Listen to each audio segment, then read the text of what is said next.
Hi, welcome to If I Did It, a show where we analyze and solve PR kerfuffles from the MMA world and beyond. I'm Hmm. your host, Lexi Old, and joining me as always is King Nate of Bloody Elbow and Eugene S. Robinson of Aussie.com and author, I sound like, also like I said, Aussie, at Aussie.com and author of Fight Everything Everyone Know About Ass Kicking, but afraid to get your ass kicked for asking, or get your ass kicked for Nice. mispronouncing, which I almost did. Hello. Hey, So look, all the fights I've got to do the last few years is great. As you get to be an older person, you let people know. And if you do that again, I'm going to strike you. So,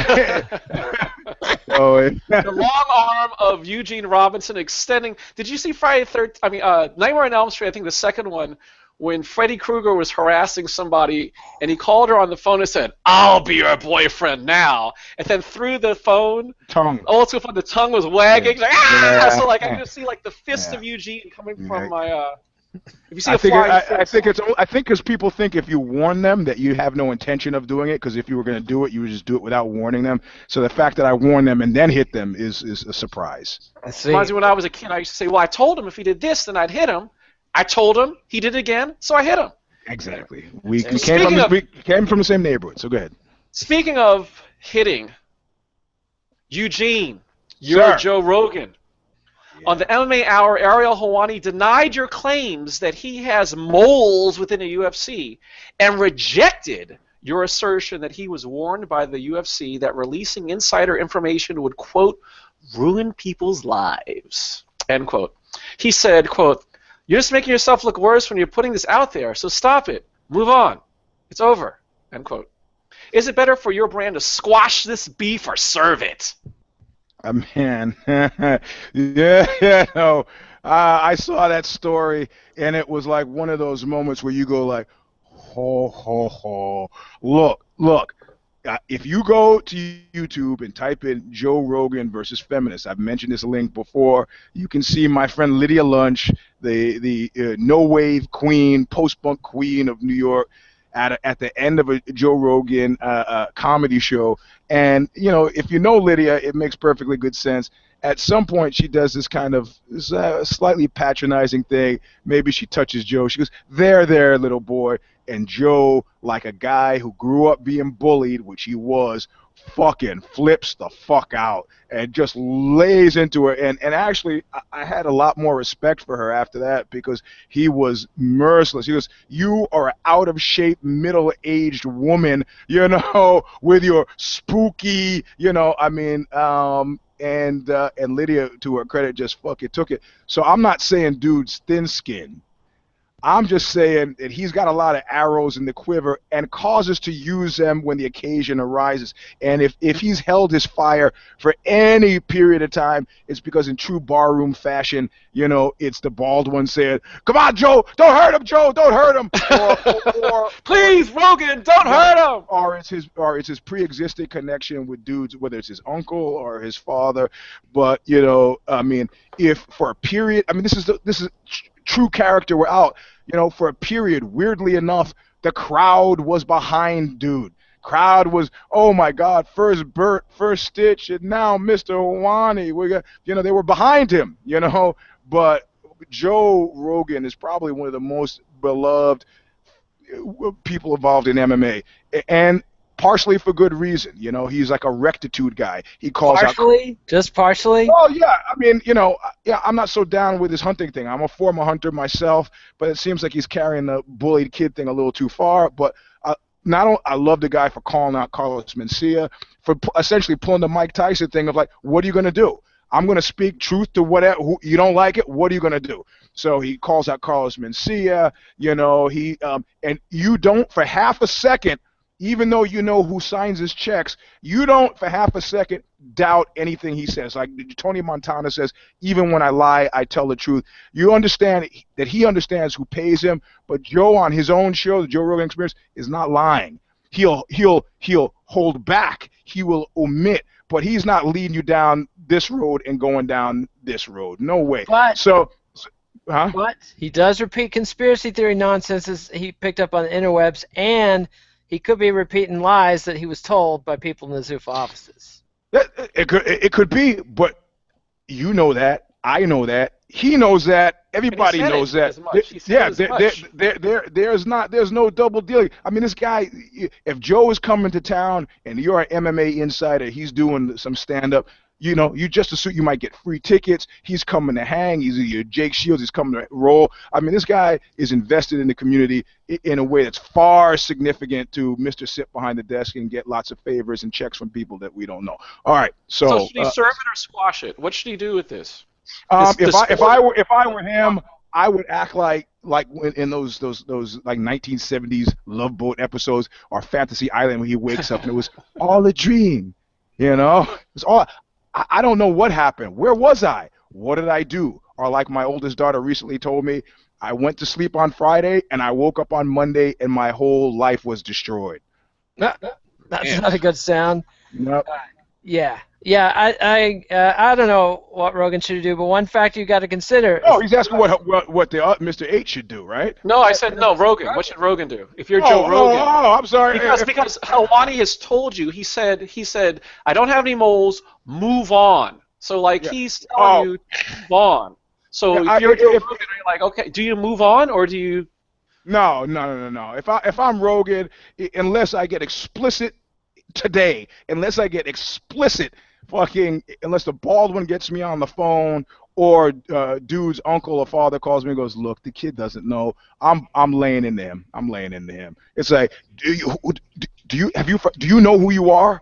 Do you know who I am? Look at you and look at me. And when your balls get big enough to call me a liar on a public stage, then I'll let you know about it. Yeah, no. But see, I'm conflating Joe with Eugene Robinson, so I'm slightly confused. Joe might just decide, you know what, the hole he's in he's not getting out of anyway. Here's rope, enough of it. I know what you're gonna do. Good luck. Has there been any footage of you, Eugene, and Joe Rogan in the same space at the same time? Because I'm wondering if, like Kaiser Sose, there are a lot of people we've never seen in the same place with Eugene, whether it's Luke Thomas. First, Luke Thomas, like, okay, but you think about it, it's like, hold on.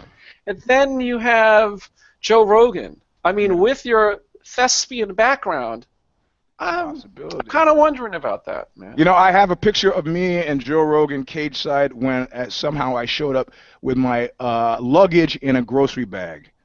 And I say, hey Joe, yeah, we're taking a picture, we're hanging out, and I'm sitting in the media row, so he knows I'm not, that I'm not a complete lunatic, I guess. And he looks down at the grocery bag and he goes, doing some shopping? And I go, I'm a little sensitive when it comes to rich guys making mock of me. And I said, hey Joe, it's my suitcase. And Joe kind of looks at me, he just wanders off. I was like, perfect. Don't ask any questions. Why he's using a grocery bag as a suitcase, I don't want to know. So that's what I do. Unless somebody's asking me to hold back the dogs of war, I am attacking. What about you, King? Well, I think one thing that we haven't mentioned that you should factor in is the UFC is allegedly up for sale, and Rogan's got to be calculating. He's already made some rumblings that if they sell or when they sell, he won't be coming along. So He's a free man. So why is he carrying Zuffa's water? Maybe because he believes it. Maybe he's got a beef with Helwani. I don't think he has anything to lose. I don't think he has anything to gain by carrying on with this, though. It seems like the matter's closed. Helwani said his thing. Rogan said his thing. Helwani came back. What's Rogan have to add? I mean, he said it. Helwani denied it. Unless he's got new evidence or something new to say, I say just let it float down the river. Wait for your enemy to float past. Has he ever let things lie? Sure, he's got beefs in mid. He leaves beefs. He's got string of beef hanging, just waiting, aging. Beef jerky. It's beef jerky. I'll pick up this feud. I'll let that one lie. Like he's a big boy. He lets things lie all the time. Like I don't see any reason to press on with this unless some new developments occur. I got a text that says Helwani also vehemently denied being paid by Zuffa up and down. Hard to take what he says seriously, even if I find the mole stuff specious.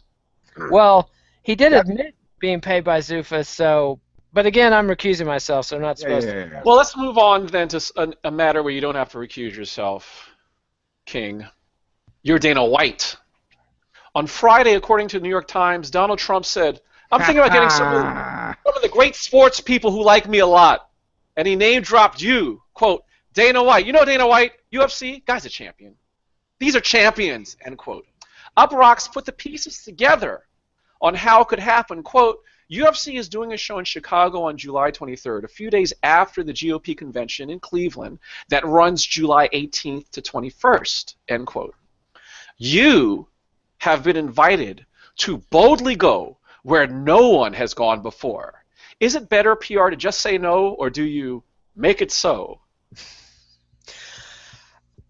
With Trump's poll numbers going the way they're going, I don't know what's in it for Dana White to speak at the Republican National Convention. He's not looking to get elected anything, as far as I know. If the UFC sells, supposedly Dana's going to stay, although at one point there were rumors that the sticking point in the negotiations was the new owners wanting to get rid of Dana White. If I was Dana White and that's the situation, I would not be doing anything controversial like hitching my wagon to the racist loser machine. That's just, I don't even know if Trump's going to get nominated at the convention the way things are going. So I would stay far away from this one. There's no upside for Dana White. That's my opinion. Yeah. What do you think, Eugene? Well, I mean, I find there are a couple of things. I find the strategy super compelling. It's like, can I reality show my way to the presidency? In other words, can I make a run for the president of the United States solely on the backs of white dudes who like cable TV, you know? And I mean, the jungle at this point now, the guys who train here, who support Trump, they're like, no, no. And I go, if you haven't seen it, we have our Hitler invades Russia moment. You can't fight a war on all these fronts. And if dude hasn't seen that the jungle at this point is against him, he needs to know he's doomed. He is doomed. You know what? You have no friends and you have plenty of enemies. How do you think this is? You think that the great unwashed are gonna hoist you on their shoulders and march you into the fucking White House? You're really betting against the house? You're nuts. You're nuts. People go, oh, well, it happened in Germany with Hitler. Yeah, and that's precisely why it won't happen. They're rooting again. for that? Is that? Yeah, exactly. I've seen it in the comments. So if you get people like, look, you know, we would have had a President Gore if people gave a shit about the people. You know, it's not going to happen. Yeah, so the bald one at this point, I mean, it's like, again, back to sausages and plates. You know, Donald is a billionaire, and, you know, he gave him a lot of help in the beginning, but what does he need him for going forward in the future? Any exchange with Donald at this point is going to result in him being lighter sausages, not heavier sausages. At this point, he was just, hey, you know, I'm not a politician. That's what it's like when you get into a fist fight. You tell these two guys I know got into a fist fight with a bunch of Tongans at a bar, and one guy says, hey, man, you know, Eddie didn't even help me. He just stood there and watched. And I go back to Eddie. I go, hey, dude said you just stood there and watched. He goes, well, it all happened so fast. So I go back to the first guy and I go, well, Eddie said it happened so fast. He goes, they beat me for 30 minutes with pool cues. Yeah, but the swiftness. Well, that was a swift 30 minutes, you know. So if it was like a metronome. The pool cue bashing him on the head. He was like mesmerized. So if I'm the bald one, I'm like, he's like, you know, the bald one, help me. And I'm like, yeah, and then December rolls around. He goes, you needed me, Donald? Did you need me for something? You know, I was there for you, buddy. I was there, but, you know, no, you don't need to get into politics. You don't see any other head of any major sports organization getting involved in politics. It's not going to help your bottom line. Well, speaking about helping your bottom line and something that's deeper than politics, Eugene, your UFC fighter Sage Northcutt, Muay Thai champion coach Ilya Grad sparred with you before blasting your dad's coaching on Instagram. Quote, never have I seen such bad coaching in my life. You have great potential, kid. If you smart, tell your dad to stay away from your fight camp so you can actually get some training done. Yeah. Overprotective and damaging to his career, end quote. With UFC 200 pre-fight pressers coming soon, Sage, what's your PR strategy? Man, this is a sort of a really weird catastrophe. I'm gonna go back to from boys to men. You know, making this passage is tough, and especially there's that Southern expression: no Southern boy is a man until his father tells him so. You know, I mean, I understand that you're thinking about what's best for the kid, and you're looking at shit as an outsider and looking at the qualitative, objective kind of point of view. Like, this guy is not going to help you, but you know, he's pushing a rock up the hill, and you put a 19-year-old who has a non-dysfunction, maybe an externally dysfunctional but an internally non-dysfunctional relationship with his father. That's a heavy lift, man. And I don't doubt for a second that he's 100% correct, but you know, can you separate the dreams of the dreams of a father from the dreams of a son? You know, I was always admired Green Day from the perspective of, you know, their father actually fucking all in, was there, you know, I'll drive the van, whatever you guys want, I'll roadie, I'll help out. You know, it was like a great story of of fatherly support. But man, this is just putting shit in this kid's head that fundamentally he doesn't need to have in his head. And I'm seeing a future Eric Silva if things go slightly not the way he's expecting in this next fight. I don't know what's going to happen to the kid's head. I mean, his father's not there for the training, really. The father's there for his head. So stand by his dad is what you're saying. Like, he's when going he's asked to. in the press conference, like, "Oh shucks, gee willikers, it's my dad. It's my." Almost like W when he justified the invasion, right? Like, they tried to kill my dad. Well, he's going to stick by his father because he knows, you know, if they successfully shave off, I mean, it's like not like Beyonce who goes from her father to Jay-Z. If they successfully shave off the one guy who might have a non-financial interest in his well-being, right, that guy's out in the woods, man. And if you don't think the father's going to be, you know, hostile and non-compliant after that, you know, I don't know. I don't know. Or is his father, what's the chick's name? Brooke Shields' mother. Is his father? Right. Is his father a stage dad, you know, who's, you know, taking his checks and not helping the guy very much? I don't know. But, keep on doing that, son. Yeah, keep on doing that. Yeah. Keep on doing that. But you can't, you know, you can't. I got a piece coming up on June 19th on Ozzy, and for the first time ever, I've actually written about my fucked up relationship with my father. Oh. And it took me, I mean, it's taken me 20 years to write about it, with a just the facts, you know. And just the facts, man, kind of orientation, not whining, not complaining, not relitigating, but you can't fuck with these family relationships, man. They're deep, especially mothers and sons, fathers and sons. It's heavy. He waded into something, and I think it will not help Sage one way or the other. What do you think? Oh, sorry. Go ahead. Am I talking now? I'm talking. So, the thing is, you got to kill the king to be the king. It's like Kronos and Uranus, Zeus and Kronos. There comes a time when you're going to be a man, you got to stand up for yourself.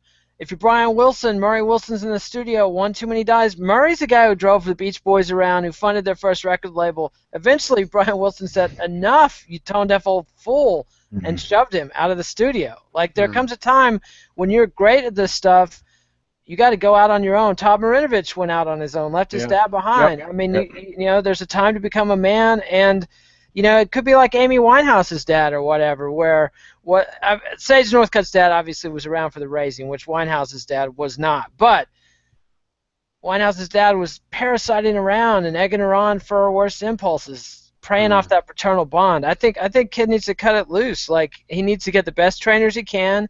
If those trainers consistently tell him, "Hey, we love working with you, but your old man's got to go," old man's got to go. That's just the nature of the beast, I think.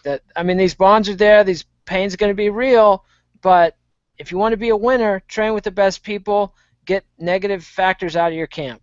But you're saying what he should do. What do you think he's going to do?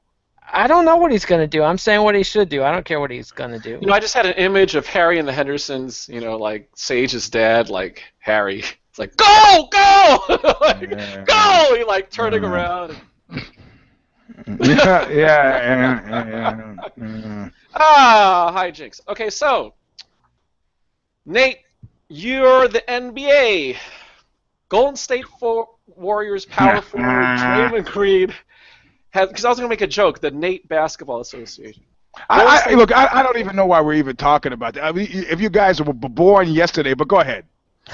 Golden State Warriors power forward Draymond Green has been nut-shotting players throughout the NBA Finals, yet you decided to suspend him when the Cleveland Cavaliers were on the verge of being eliminated. And guess what? They won. Multiple news outlets and social media is ablaze with outrage and resuscitating rumors that you are intentionally rigging the NBA Finals to extend the series. How do you respond to these allegations?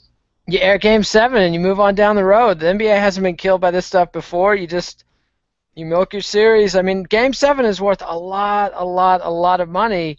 Oh! And what are these allegations? Piss in the wind. I mean, this is nothing. It's a heavy breeze going by. You're not even going to feel it. So just keep on trucking. The NBA's been through this shit. The whole Warriors thing is a product of the ref manipulation. If they called the fouls the way they called them back in the Larry Bird, Bill Lambert era, these guys would never get anywhere. Steph Curry's whole game is predicated off completely wuss defense or the absence of defense. I mean, you could not do this if real men were playing basketball anymore. It's just. So is Draymond Green the last real man standing? Not on his way to the championship. Did you already mention Bill Lambert? Did I miss it? I mentioned Lambert and Larry Bird. I'm an old white guy. I'm going to mention the greats. Hey man, I would like to see a sports team with Lambert, Romanowski, Bill Romanowski for just like the dirtiest, meanest fucking guys ever. And I don't care what the sport is, just put them all together. I mean, it would be, we could pick the sport, and but as long as those guys are on the same team, it would just be great. Jim Brown's another one. Do not play golf with Jim Brown. He beat up his golf partner like at least twice, man. He does not take losing well. I like that in a guy. So what do you do if you're the NBA then, Eugene? Oh, this is a fucking. I mean, if I'm the NBA, I hold a press conference and I go, "Okay, everybody, take your seats. Okay, ready? Water is wet. Heat is hot. Snow is cold. Thank you very much." I mean, has it ever happened that a full series, when a full series is not get played? A full series isn't played when the ratings are shit. If you get these narrative stories, the plucky young upstarts against the more established, that's going 7 games. If you get a David and Goliath narrative line, that's going 7 games. If you get the Florida Marlins against the Toronto Raptors, and I'm just making shit up because I don't know anything about any other sports, that's a series that dies in the crib, because who wants to watch 7 games of that? People think, you're crazy with your conspiracy theory. How are you going to fix, you got 10 guys on the court. How are you going to fix all of it? You don't have to fix all of that. Yep. Like, who's it? Francesi, who came out and talked about sports fixing, the mob and sports fixing in college basketball. He himself said, you don't get all 10 guys. You find the fucking weakest link. You need to get one guy to point shave. One guy, and if professional soccer has taught us anything, you get one ref. You don't need lots of people to change the flow. I mean, that's what's great about team sports. It's the entire chemistry of everybody. So, right. Is it likely that they would have benched dude for a game just so you could go and yeah, the ratings have been great. People can't get enough of Curry and the cute little kid, and then the story, and his leg is hurt. No, his leg is not hurt. Now he can play. Look, I had tore my medial collateral ligament. The only way I could get through a show was with duct tape.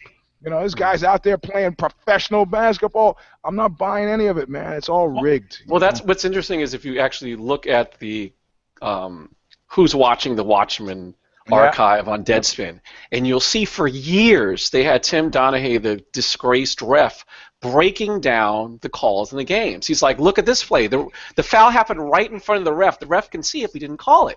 This is why I didn't call it. You see this, you see so. And so it's so fascinating is the fact that in terms of anything being rigged, you have this whole notion of human nature versus, making mistakes as opposed to intentionally, throwing a game or doing something. And it's really fascinating. Like, is it human error?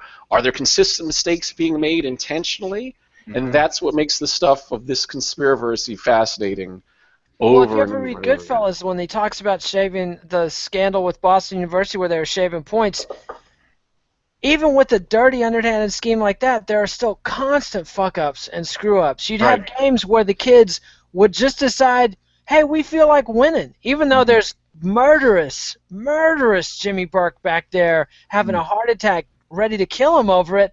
They're just carried away in the spirit of the moment. This shit is hard, so you can't always just wave a wand and people are going to do what you say. Sometimes you cut a deal with somebody that's chasing points and they just lose interest mid-deal. So stuff's tricky. I think if the NBA does tilt the playing field, it's via the refs, and it's probably not through anything underhanded. It's probably at the meetings before the beginning of the season when they tell them what they're going to enforce and what they're not going to enforce. Or adjustments, or what Donahue said, adjustments made during the series. That's what happened with Jeff Van Gundy when the Rockets were winning, and all of a sudden they started calling violations on Yao Ming, and they had the largest fine in the history of the NBA at that point when Jeff Van Gundy came out and said, I know what you guys are doing. I know what you're doing, and this is disgusting.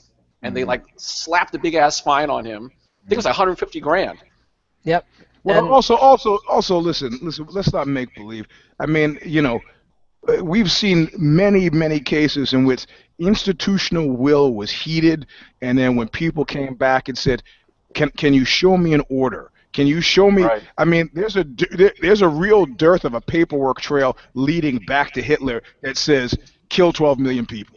There's, I mean, but yet people were completely mindful of the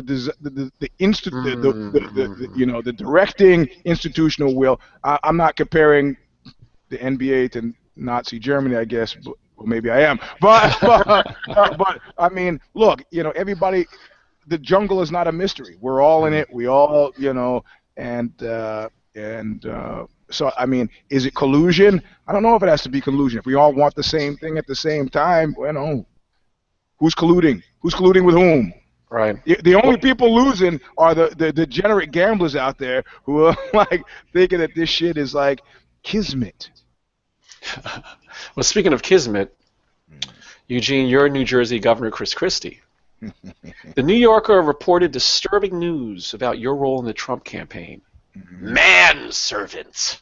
Quote, one Republican told me that a friend of his is on the Trump campaign used Snapchat to send him a video of Christie fetching Trump's McDonald's order, end quote. Is this a public PR campaign of penance in the wake of your shameful bullying? I don't. Well, first of all, if you get pictures of Christie with McDonald's, there's an even chance it's just for Christie. Oh, this is for Donald. Yeah. I don't think Chris Christie to bring the food back to him. I mean, look, speaking again, second time to show. Eyes off the fries. Yeah. Right. Hamburglar, Yeah. My father actually has disowned my sisters as well, and I said, do you ever see him? Because they live in the same town, and they said, yeah, we saw him running out of a donut shop. My father is in a donut shop with like a jelly donut in his mouth, running out. And I go, the fuck is he doing running out? Well, his third wife, the dragon lady, actually has put him on a diet. So he's running out because he doesn't want to be put on Front Street with the, you catch Christie with the McDonald's. And it's not us, it's just Donald. Look, you know what, man? I don't know if you've, Day of the Locust, Nathaniel West, this craven crawl for power. Look, Christie needs a second act, right? Yeah, if you think he's going to be governor of Jersey again, or even wants to, you're crazy. Donald wins or loses, it's still good to have a billionaire as your friend. This is that John Malkovich moment from Empires of the Sun. I'm a British officer, sir. I will not pick. Boom! The Japanese soldier caves in his face. Malkovich jumps out. The guy waves him off. I'm okay. Malkovich looks at him like he's an idiot and picks up the rock. Christie's picking up the rock, man. Whatever. So what's him and Dana White then? I mean, in the sense of in terms of a billionaire, nothing wrong with a billionaire being your friend. So why should Dana White the bald one stands to make $400 million from the sale of the UFC. What, like he needs a Donald, I mean, Donald has a lot of failed businesses behind him. Donald might not even be a billionaire. The best evidence, Mark Cuban's are making a pretty strong case. Donald probably has a few $100 million tops, and Christie is just boxed in where he's got nowhere else to go. Right. He burned his bridges with the rest of the Republican Party when he put little Marco on blast at the debate. I'm laughing because I got a text. The guy says, Christie didn't get Trump's McDonald's. It may have started as Trump's McDonald's, but it does not end up as Trump's McDonald's. It's like, where's my McDonald's? Oh, I don't know. The whole thing, like, why This was is Burger Burger King. King Burger going King. to McDonald's in the first place? Right, right. So what do you think, King? I mean, I think if you're Christie, at this point, you're all in. I mean, you know, you're like the dog who already rolled on his back and peed all over himself. When the big dogs want you to go roll in some poop too, hey, you know, you're already in. Just do it. Like, just Christie clearly has no pride. I mean, it's like a classic sadomasochistic thing. It's like, you know, Christie's one of these threatening, domineering, sadistic bulls or whatever, and then somebody comes along with a bigger whip hand and he rolls over and he's playing the masochist. So He's it's the bottom. a classic power dynamic. Yeah. Man. And realistically, what does he have to do? So what? That's right. You know, He should order Topping from Below on Amazon, read it through, feel good about his new place in life. He's really the one in charge. Man. Well, speaking of being in charge, brings us to our teachable moment. King Nate, your Texas Lieutenant Governor, Dan Patrick. Hours after a horrific slaughter of patrons at an LGBT club in Orlando, you tweeted a photo with the words of Galatians 6:7, quote, "Do not be deceived. God cannot be mocked. A man reaps what he sows," end quote. Outrage followed as many interpreted your message as an endorsement of the murders and homophobia. Your spokesperson claimed that the tweet was planned days before the terroristic act as part of a weekly Sunday morning ritual. Assuming this is true, what PR moves can you make to atone for your social media sin? Well, I think he's already done what he's going to do, which is basically say, "Oh, I didn't do it. Just kidding, folks. Nothing, nothing to see here." But the problem is, he has laid the groundwork. Dan Patrick is the king, the fire starter of the whole transsexual bathroom panic. This guy is ground zero of this bullshit. He has earned his bones as an enemy of the LGBTQ community. And there's not a lot the dude can say. I mean, I was just tweeting hateful Bible verses just like I always do on Sunday mornings. I mean, you know, this is not the kind of thing he normally tweets on a Sunday morning. I can tell you that. I followed the cancerous tumor on Twitter, and it's normally more touchy-feely, happy stuff. He doesn't usually go for the angry prophet blasting civilization thing. This was topical. I also think he possibly did it before he knew there was a ISIS quote-unquote connection. So the Republicans, like, when they just thought it was a gay club thing, well, then, you know, they're hating in one direction. But when they hear there's some Muslims involved, well, then they switch the hate. And so Whole lot of hating going on. Yeah, so Patrick, you know, sent out the tweet before he knew there was some ISIS bait being thrown in the water. And he looks like an asshole, but it hasn't, I don't think it's going to affect him with his constituency. Like, this is a guy who gets elected by a very small pool of Texas Republicans in the Republican primary. There's no general elections in Texas. Once the Republicans have decided, everybody else has to deal with it. So we end up with the crazier and crazier and crazier. I mean, we're at a point, I used to joke that Rick Perry made George W. Bush look like Otto von Bismarck. Now that we're with Greg Abbott and Dan Patrick and these clowns, I mean, George W. Bush seems like, you know, Pericles. Like Stevenson. Yeah, I mean, you know, the king of democracy, the founder of democracy would be returning if we had George W. Bush again. I mean, these guys in Texas these days are just atrocious. I think Patrick's core supporters don't care. He's never going to win over the gay community. So, you know, he covered his ass enough because it was just loathsome. I mean, to come out after a massacre and celebrate it, who would do that? Like Donald Trump's probably the only person that would do that, and some minister in California that I saw. So Patrick, you know, pulled back, covered his ass. I think he needs to just zip his lip and move on. Well, it's a throwback to what Republicans have been doing since the fucking 80s, where AIDS, HIV was not a public health issue. It was God's revenge for immorality and the gay lifestyle. Meantime, between that happening under the Reagan administration and Nancy refusing to help her good friend Rock Hudson, and now how many Republican congressmen have been caught in bathrooms with penises in their mouths? Right. You know, it's like it's a weird kind of double dealing from the bottom of the deck that I find terrible. Or foot tapping to put their penis in somebody else's mouth. Now, Senator Craig's not having any of this. Larry Craig. So I mean, look, it's clear through the redistricting that what Kid Nate says is exactly right. What is it? This guy. What did that thing? What did George W. say? People call you the 1%. I call you my constituents. Some my joke. Base. My base. This guy doesn't have to do anything. I mean, this is the nature of polarized politics in America today. But what they haven't realized is that what they're looking at I mean, this is a pernicious dynamic. But what they're looking at in a general election is a general election, So you gotta, if Donald is not going to repudiate you, if he's going to embrace you, you got to deal with millions of people, not only in a city like New York, but you got people in Oregon who might have, or people in Washington State who might have, though Republican might say, you know what, this is a little bit crazy, but this is as far as I'm concerned. There's a weird dog whistling that's happened, and you start to. And I'm sorry to keep going back to Nazi Germany, but you got this thing with. I'm not really. But where do you get? You get the Arrow Cross. I think the Arrow Cross was in Romania, or was it Hungary? You have all these homegrown movements.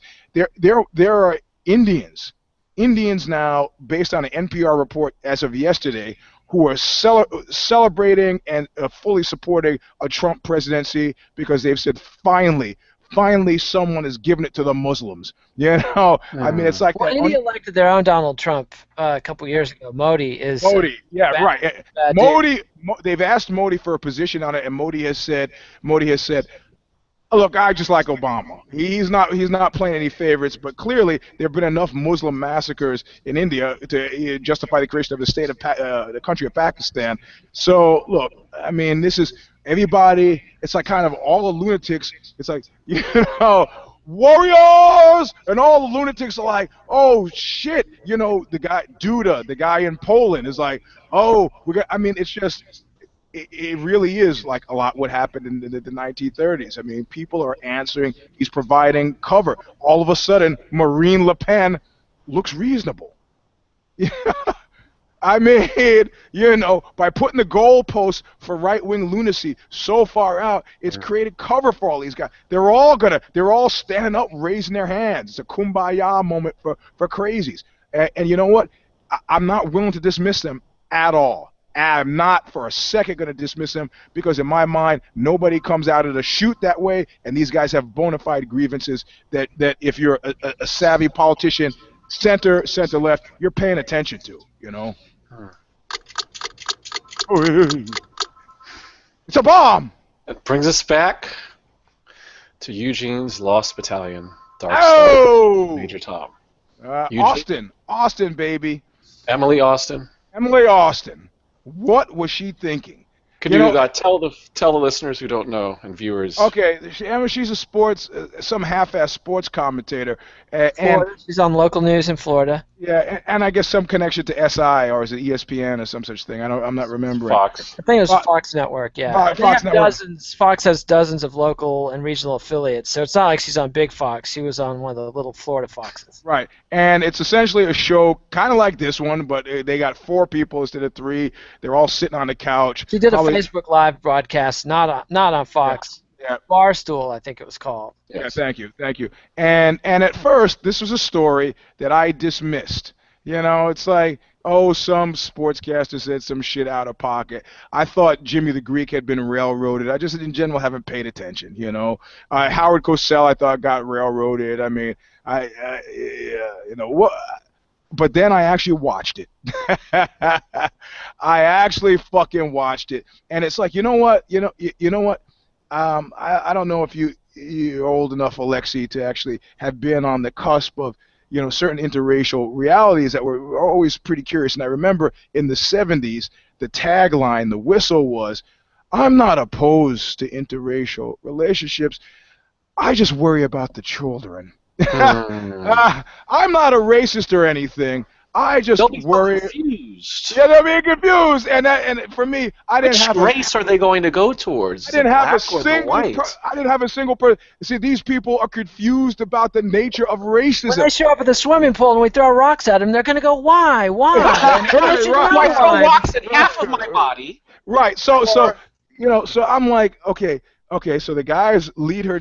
I mean, it's like they set her up. They lead her down this road talking about the Mexican fucking Valedictorian. valedictorian, and the guys kept it. They go like, look, how could you expect to put this shit on blast on the internet and not expect the internet to do what it does? Right. I'm okay with that. I'm okay with that. That seems to be a counter opinion. You know, I might hear it here. And then she says she takes that 100-foot cliff dive into total stupidity. She was like, I didn't even know Mexicans were that smart. Okay, somebody says that who I train with, and they don't follow that up with a laugh really fast. All the Mexican cats who train here are breaking their fucking limbs right off their bodies, right? As well they should. So they wait. The guys on the couch with her wait for the quick, haha, I'm only joking. And she goes, no, but seriously. And she fucking doubles down. It's like, you know what? You know why people don't like certain aspects of racism? Because it violates our sense of fair play. This chick, against all odds, gets like a 4.2 or 4.5 grade average. Just, you know what it takes to do that? Clearly, this woman on the couch does not. Austin, whatever her name is.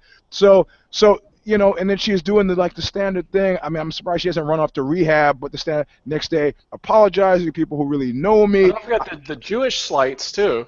Oh yeah, she's talking to Jews too. Yeah. The Asians. It's like, hey. Yeah, it's like she left the blacks alone. Yeah, I didn't say anything about black people. And I think there was a moment where they actually said she's in for everybody. She goes, well, no, blacks are okay. I mean, so suddenly, like her little doggy radar in her brain was like, sports, a lot of black cats in sports. Danger, Will Robinson. She doesn't fucking go there, right? But everybody else is like, okay, how many Chinese athletes do I have to, not many I could pick on them? And it's like, you know, next day there's the apology. People who know me know that you're fucking done. Yeah. You are like the Vision on the Avengers. Your body has dematerialized around you. You haven't seen it. You might look up and you go, oh my God. What's Chris Weidman doing here? Then you know. Nice wood pile, Chris. Huh? What wood pile? I'm fighting for the championship. And he hits a couple of cords of wood. You go, yeah, Rock. Yeah, Rock. You got it.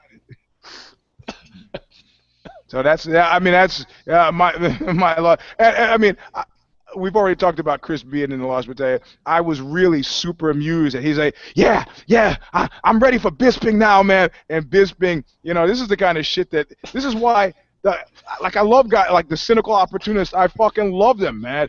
Like Nate did, the truth tellers. And Bisping goes, what? He's like, you can see him go, what? Weidman said, what? Well, why don't you let him fight Luke Rocco like he was supposed to first? and I'll be over here shining up the belt.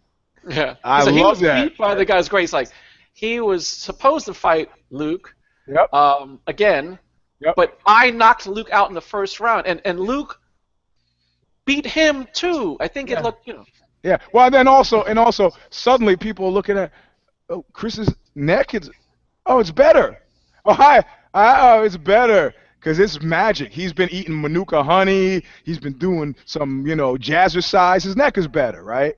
Come on, stop it. Man. You know, if he but blenched, we know our course. He blenched. Come on, man.